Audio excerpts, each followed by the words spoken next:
Okay, so this is a hex bar, and we're going to be doing a hex bar deadlift.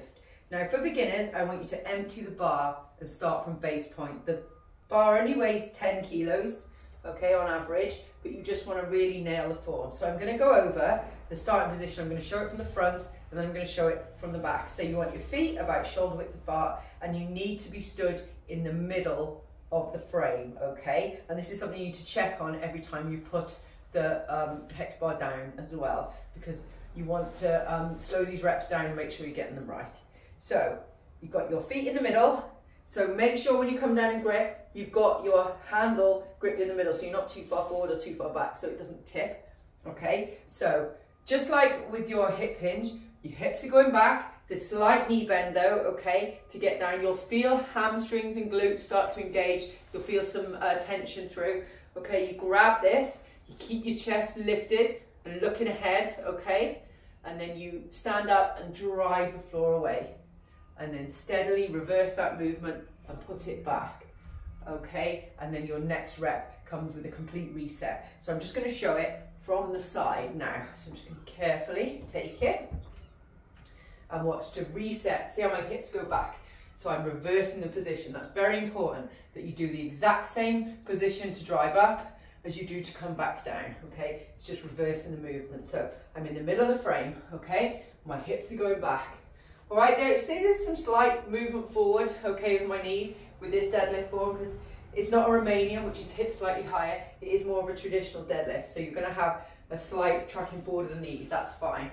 So my chest is pointing in that direction. I'm looking there, so I'm not looking up, okay? So my eye line sort of goes across and down, but I'm not looking at the floor. It's very important, okay? So if you're looking at the floor, look what that does to my back. As soon as I lift, okay? So take the weight of the bar. So none of this as well, okay? Take the weight of the bar, drive the floor away, and reverse the position. So it's very important you don't soften your elbows and yank, okay? Because there's no tightness through your body there, and also you're putting a lot of impact through your joints. All right, if you do that on a very heavy bar, that's not great for your joints. So you take the tension. So feet about shoulder width apart. Bum goes back, knees travel slightly forward, okay? I'm taking the tension. Now I think about driving the floor away. Squeeze my glutes, drive the floor away, stand up nice and tall, reverse the position, bam. Now check, am I still set to go? So say for example, I put it down. Sometimes what happens is people put it down there. Yeah, I don't want to start the position from there, okay? When you're a beginner, this stuff happens, all right? Happens to everybody. You're gonna reset, grab the middle, okay? Lift the chest, squeeze the glutes, drive the floor away, okay? You want to put it down nice and even. It wants to land nice and even.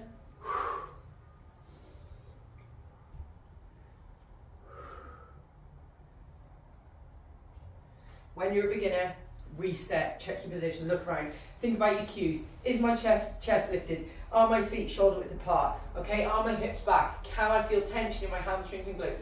Have I taken the weight of the bar? So not this, yeah? I can feel that, just like yanking on my elbows, okay? Am I in the middle here? Okay, so all of those cues, and then really drive the world away to stand up. And don't overextend at the top, okay? So stand up nice and tall, and then reverse the position to the ground. Practice with it nice and light, incrementally add the weight, and just keep continuing to build the movement pattern.